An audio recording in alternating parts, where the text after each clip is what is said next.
do'st kulfatda sinaladi deydilar. Menimcha ular baxtli damlarda ham sinaladilar. Darhaqiqat, Chingiz Aytmatovning Sarvaqomat Dilbarim asari shu haqida.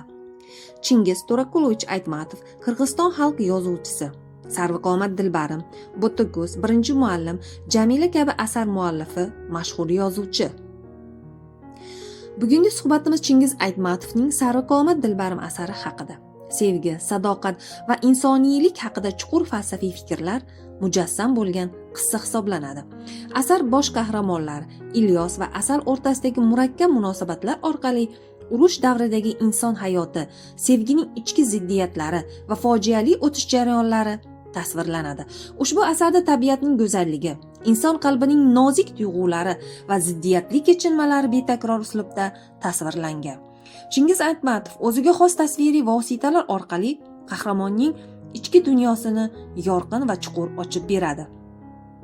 Ushbu qissa tom ma'noda hayotiy, maishiy, haqiqat va muomala tasvirlanadi desak mubolag'a bo'lmaydi.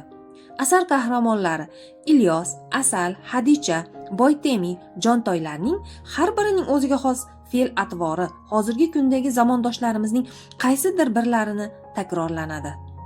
Asal bilan Ilyos asar boshida tasodifan uchrashib, taqdir taqozosi bilan o'zaro turmush qurishadi. Lekin negadir Ilyos o'z muqaddas oilasiga xiyonat qiladi.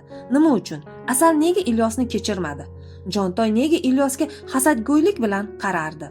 Ilyos uzoq yillardan keyin farzandini topganda unga nega otasi ekanligini ayta olmay qiynaldi? Boytemir, Ilyos va Asal taqdirida qanday rol o'ynaydi?